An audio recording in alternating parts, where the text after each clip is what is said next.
நான் வந்து கிளினிக்ல ரொம்ப காமனா பாக்குறது, பேஷண்ட் வந்து என் ஃபேமிலியில யாருக்கோ கேன்சர் டயக்னோஸ் பண்ணிட்டாங்க, இல்ல என் ஃப்ரெண்டு ஃபேமிலியில ஒரு கேன்சர் டயக்னோஸ் பண்ணிட்டாங்க, எனக்கு தெரிஞ்சவங்களுக்கு கேன்சர் வந்துருச்சு அப்படின்றதுனால ஒரு கேன்சர் இருக்கா அப்படின்ற பயத்திலேயே வருவாங்க. பெரும்பாலான டைம் 99% ஆஃப் த டைம் அப்படி இருக்கவே இருக்காது. பட் இருந்தாலும் ஒரு ஃபேமிலி மெம்பர் கேன்சரோட இருக்காங்க அப்படின்னா நம்ம என்னெல்லாம் ப்ரிகாஷன்ஸ் எடுத்துக்கணும் அப்படிங்கிறது தான் இந்த காணொலியோட நோக்கம். ஃபர்ஸ்ட் என்ன அப்படின்னு பாத்தீங்கன்னா ஸ்கிரீனிங். இப்போ உண்மையிலேயே உங்களுக்கு வந்து உங்க குடும்ப நபருக்கு வந்து கேன்சர் இருக்கு, உங்க கூட பிறந்தவங்க அப்பா அம்மா அப்படின்னா ஸ்கிரீனிங் பண்றது கண்டிப்பா அவசியமாகும். அப்ப நீங்க உங்க ஏஜ் 40 தாண்டுது, இல்ல பர்டிகுலரா என்ன கேன்சர் உங்க ஃபேமிலி மெம்பர்ல இருக்கோ அதுக்கு ஏற்ற மாதிரி கைட்லைன்ஸ் எல்லாம் இருக்கு.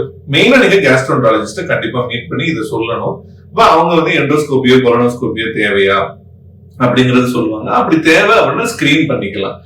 ஏன் அப்படின்னு சொல்றேன்னா, அப்படி ஒருவேளை ஃபேமிலி ஹிஸ்டரி கேன்சர் இருக்கிறதுனால நான் அடுத்த ஜெனரேஷன் மக்களுக்கு வருது அப்படின்னு பாத்தீங்கன்னா, அது ஏர்லியராவே நம்ம டயக்னோஸ் பண்ணா கியூரே பண்ணிடலாம், பயந்துட்டே இருக்கணுங்கிற அவசியம் இல்லை. சரி, அது வந்து ஸ்கிரீனிங் பண்ணி கண்டுபிடிக்கணும். எப்படி தடுக்கிறது அப்படின்னு பார்த்தா, ஃபர்ஸ்ட் அண்ட் ஃபார்மோஸ்ட் வந்து நல்ல ஹெல்த்தியான உணவு, அதாவது ரொம்ப ஃப்ரூட்ஸ் வெஜிடபிள்ஸ் அதிகமா நீங்க யூஸ் பண்ணணும் உங்களோட உணவுல. ஹோல் கிரெயின்ஸ், நம்ம கிடைக்கக்கூடிய அரிசி, ப்ரௌன், ஃபேட்லயுமே பாத்தீங்கன்னா குட் ஃபேட், இப்ப அவகாடோ, ஆலிவ் ஆயில், இது மாதிரி இதுல எல்லாம் நல்ல ஃபேட் இருக்கும். வெஜிடபிள் ஆயில்ஸ், அனிமல்ல இருந்து வரக்கூடிய ஃபேட், அந்த ரெட் மீட்ல இருந்து வரக்கூடிய ஃபேட், புரோட்டீன், அதை நீங்க அவாய்ட் பண்ணி. ஏன்னா ரெட் மீட் சாப்பிட்டோம் அப்படின்னா, ரெட் மீட் அப்படிங்கிறது மாட்டிறைச்சி, ஆட்டிறைச்சி இதெல்லாம் தான். சோ அது சாப்பிட்டோம்னா கேன்சர் வர்றதுக்கான வாய்ப்புகள் இருக்கு.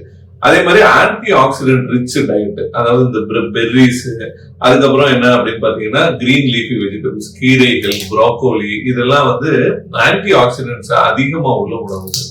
இதெல்லாம் சாப்பிட்டோம் அப்படின்னா கேன்சர் வர்றதுக்கான வாய்ப்புகள் வந்து நல்லாவே குறைய ஆரம்பிக்கும்.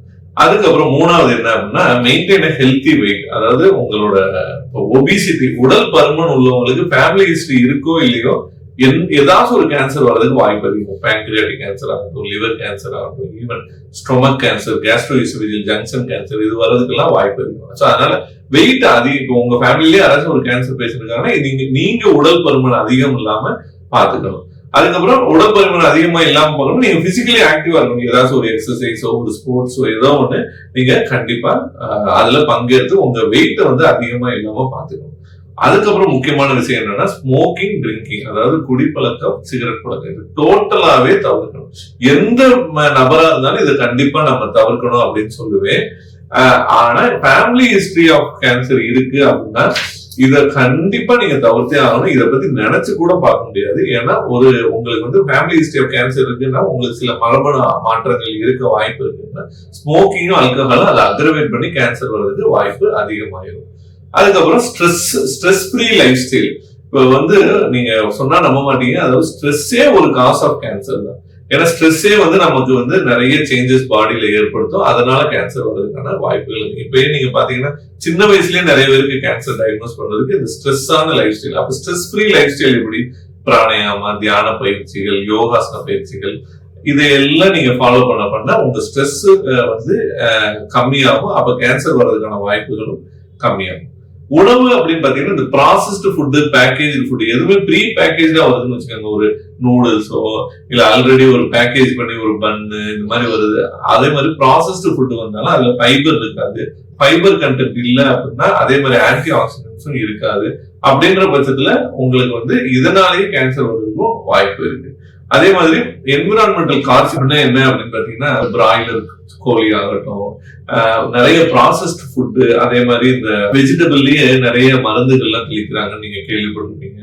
சோ அந்த மாதிரி இதெல்லாம் முடிஞ்சளவு அவாய்ட் பண்ண பாக்கணும். இப்ப எல்லாம் பாத்தீங்கன்னா இந்த ஆர்கானிக் ஃபார்மிங் மூலமாவே நமக்கு வெஜிடபிள்ஸ் கிடைக்குது.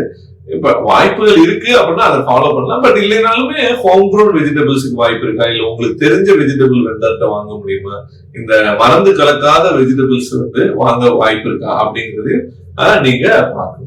அதுக்கப்புறம் ஒரு டாக்டரை எப்பயுமே கன்சல்ட் பண்ணிக்கிறது நல்லது. சம் பேஷண்ட்ஸ்க்கு வந்து ஆஸ்பிரின் எல்லாம் யூஸ் பண்ணா இந்த கேன்சர் ரிஸ்க ப்ரிவென்ட் பண்ணலாம். சில பேஷண்ட்ஸ்க்கு ப்ரொஃபைலாக்டிக் சர்ஜரி, அதாவது அண்ணனுக்கு இருக்கு ஒரு குடல் கேன்சர், தங்கைக்கோ தம்பிக்கோ வர்றதுக்கு வாய்ப்பு இருக்கு அப்படின்னா ப்ரொஃபைலாக்டிக் சர்ஜரி கூட சில இடங்கள்ல, பட் எல்லாமே ஒரு மருத்துவரோட ஆலோசனையில தான். அதுக்கப்புறம் இன்னொரு முக்கியமான விஷயம் என்னன்னா ஹெலிகோபாக்டர் பைலோரி, ஹெச் பைலோரின்னு ஒரு பாக்டீரியா வயிற்றுல இருக்குது அப்படின்னா அதுவே வந்து ஒரு கேன்சர் காஸ் பண்ணக்கூடிய ஒரு பாக்டீரியா. அதையும் ஒரு எண்டோஸ்கோபி டாக்டர் மூலமா தான் நீங்க டயக்னோஸ் பண்ண முடியும். அப்படி அது இருந்தாலும் அதையும் ட்ரீட் பண்ணி அழிக்கிறது முக்கியம். ஏன்னா அதுவுமே வயிற்றுல புற்றுநோயை உருவாக்குறதுக்கு வாய்ப்பு இருக்கு. கடைசியா நான் சொல்ல விரும்புறது, குடும்ப நபருக்கு கேன்சர் இருக்குன்னா நமக்கு வரணும்னு கிடையாது. அதுக்காக இந்த மாதிரி விஷயங்களை நீங்க தெரிஞ்சு வச்சுக்கிட்டு அதுக்கேற்ற மாதிரி உங்க லைஃப் ஸ்டைலையும் மாத்திக்கிறது, கரெக்டான டாக்டரை போய் அப்ரோச் பண்ணி ஒப்பீனியன் கேட்டுக்கிறது ரொம்ப ரொம்ப முக்கியம். நன்றி.